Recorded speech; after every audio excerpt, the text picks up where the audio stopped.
got me falling for you. Sidestep, day trip, pulling me both ways like a. Kakatapos lang magligo guys, lagi akong naliligo sa gabi kasi init. Kahit nakaligo na ako ng umaga, naliligo pa rin ako ng gabi. Pero hindi na ako nag-shampoo syempre kasi nga nakakasira din ng hair. Anyways, may nahulog. Papakita ko lang kasi guys, umiinom ko lang siya ngayon. Ayan. Just a minute. Ayan. Sayang kasi pag hindi ko ginamit guys. So, green tea to with lemon taste. Ayan. Mura lang to sa Dali. 20 tea bags na siya. Pero yung tea bag na to, wala siya yung katulad ng Lipton na may hawakan. Ganyan lang siya. Uso naman na to guys. Tapos, konti nga lang yung katas niya. So, isang beses lang nagagamit kasi dalawa kami ni Papa ang gumagamit. Tapos, sinahaluan ko ng honey blossom. Nakabili na rin sa wakas ng honey. Ito guys, mura lang din. So, dad lang din to guys. Nasa 70 plus. Hindi nagbago yung price nila. Tapos, may isa pa akong tsaa. Wait lang.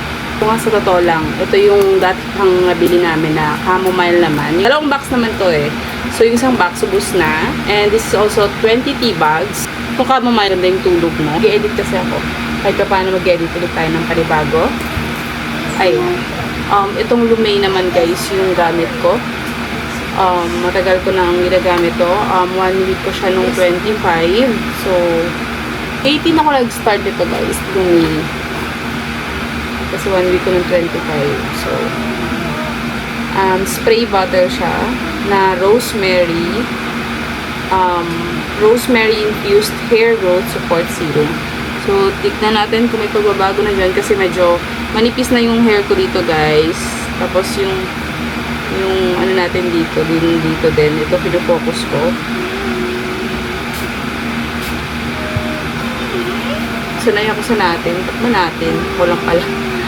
Ay! Ang bango niya. Sobra. Tapos malamig siya sa hair. Tapos, alam niyo yung sulit. Kasi sa isang spray mo, alam mong meron siyang hindi nasasayang yung yung mist. I mean yung kanyang ingredient. Tapos dito guys, yan, circular motion lang yung ginagawa. Tapos yung gupit ko, hindi ko pa alam kung okay na yun. Pero sa totoo lang, yung hair ko kasi, pag humahaba, parang layered na rin siya. Tapos, ang problema lang, syempre, kailangan pa rin ng konting volume. Kaya, nilagyan ko ng volume dito sa harap para hindi naman magmukhang flat lang yung hair natin. Kaya ako nagupit kanina. Talagang mahilig akong guys, yung DIY ng sariling gupit lang ako. Hindi ako mahilig maka-haircut hanggat hindi naman ganoon ka-ikse. Kapag kaya pa namang gupitan. Ako lang mag-isa. Nanonood lang ako konti ng mga tutorial. Tapos, na lang ako.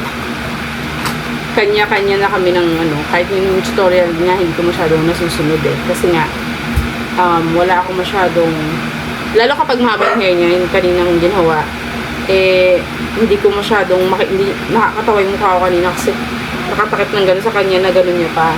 Naiipit niya pa dito pa ganyan. Guys, nagluto ako kanina tanghali ng munggo. Walang yun guys, recados. Kasi gumawa ako ng galunggong na pinirito. Ngayon nagluluto ako ng nakakatakot.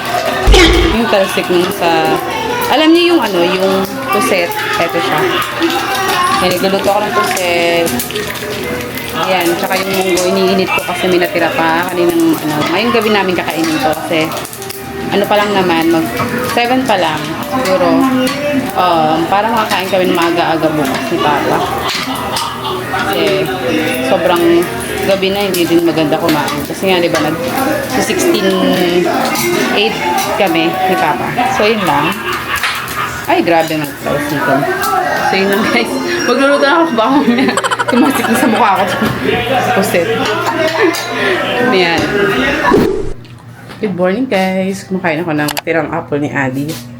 Here. Meron ako ditong ginger shots. Hindi na ako naglagay ng celery kasi pag ko yun, green shots. And then this one, kakamote ako guys. Maglalaga ako. Walang dito sa bahay kasi nandun sila lahat sa mga father-in-law. Ito guys, yung saging, lalaga ako, sabay ko na lang dito. Pero sigurado mauna yung saging kaya. Ito yung aking breakfast. Actually, na siya. So, here it is. Naluto ko na rin sa kasi yung saging.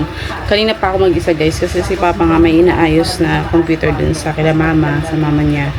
And, Ayan, mag-ano na lang ako, mag-sasaging nilaga. Tsaka, inaantay ko na lang yung kamote kasi yung kamote na lang hindi naluluto. And nagko-coffee na lang ako. Black coffee ako ngayon, guys. Hindi na muna ako mag-sugar. Kasi, sayang din naman yung effort ko, diba? So, sabi ni Adi kanina natutulog kami. Mama, diba ihatid mo ako? Kasi ihatid ko tapos siya ngayon sa lola niya. Eh, nandun na siya ngayon. Si Papa na lang naghatid kasi nga may gagawin din si Papa. Anyway, guys, yung gupit ko, ito na. Hindi ko masyadong ma-appreciate kasi nga oily yung hair ko. Kasi hindi nga ako everyday nag-shampoo, diba? So, alternate yung pag-shampoo ko. And, ganyan naman talaga ang hair ko, guys. Kaso lang, mas gusto ko lang magkaroon ng volume pa. Ayan, isinong bangs lang kasi baka mamaya masobrahan. And ang mumukha kasing, alam niyo yun, ang lapad kasi ng noo ko pagka walang bangs. Gusto ko pang i-curtain bangs yan, dagdagan. Anyway, isa nanood ako sa vlog namin. And ito siya. Ayan, ito yung ating yung saging, guys. 4 na piraso, tigalawa na lang kami ni Papa. Baka hindi pa siya kumain. Pero nung oras na kasi, guys, 12 o'clock na. Dapat nang kumain si Papa doon. And sugar, coffee. Hindi naman ako gutom. Actually, kahit 12 o'clock na, hindi pa ako gutom. Kasi nga, sanay na yung katawan ko sa intermittent fasting, 16-8. Pero sobra na nga, diba? Siguro mga 30 minutes, sobra.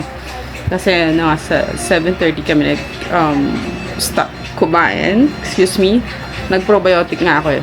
Diba nag-apple naman ako kanina, and then yung fiber naman lahat yun. Yung ginger shots, yan. Sarap siya kasi yung orange and yung carrots matamis. Sarap niya. In my heaven any day, what do I know? I don't